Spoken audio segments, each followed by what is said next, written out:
dear students. How are you? I hope all are good. Welcome back to another class. Today, let me start English chapter number 80. Camel, the ship of the desert. यानी कि ऊँट रेगिस्तान का जहाज. So let me start the chapter.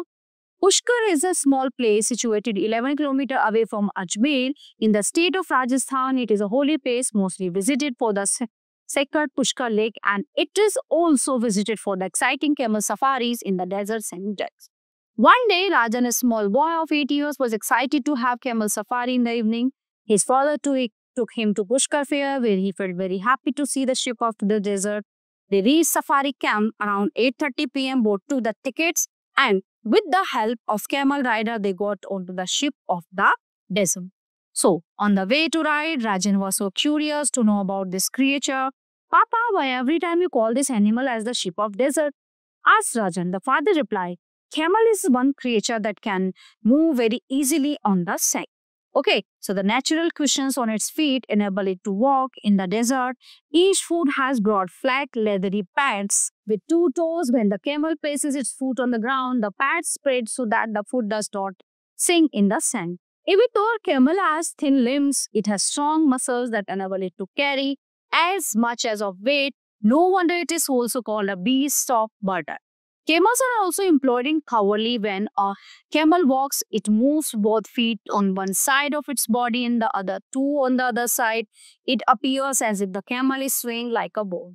That's why it is called the ship of the desert. Papa, my teacher told me that in desert, regal sandstorms are quite common. Then how do they battle those drastic sandstorms? Asked Raj. The camel can open and close its nostrils as it pleases. This ability helps to survive the sandstorms. Okay, so did you know that the camel has 3 eyelids? Camel की 3 eyelids होती हैं and 2 layers of long eyelashes to protect its eyes from the sun and the sun. In fact, the 3rd eyelid moves side to side like a windshield wiper and wipes the sun away, said father. Wow, that's amazing, replied Rajan. Yes, this wonderful creature can even survive without water and food. Camel's body has adapted to survive in its harsh environment. It can walk for miles without any food for water. The hump on camel's back stores a lot of fat. Camel's body burns the fat to get energy, said father.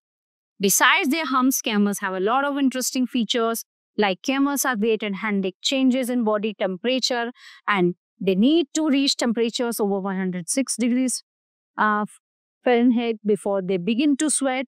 And when they do sweat, it evaporates while on the camel's skin instead of in its coat. This cools the camel much faster. Their coats also help them adapt to the heat. While the coat is thick, it reflects the sunlight and protects the camel from the heat and that rises of the desert sand. An adult camel measures just over 6 feet tall at its shoulder and over 7 feet tall at its hump or humps. They can live between 40 to 50 years. They can carry about 400 pounds of weight and run up to 40 miles per hour. They can drink about 26 gallons of water at a time. Rajan was so happy to know that nature has blessed the camel with so many features that help it to survive in the desert. Finally, around 9:30, they came back to safari camp. They clicked some photographs and came back home. It was really wonderful to see the ship of the desert, said Rajan. So everyone, the chapter is in here. I hope you all are very well understand full chapter. So we will meet you the next class. Thank you, everyone.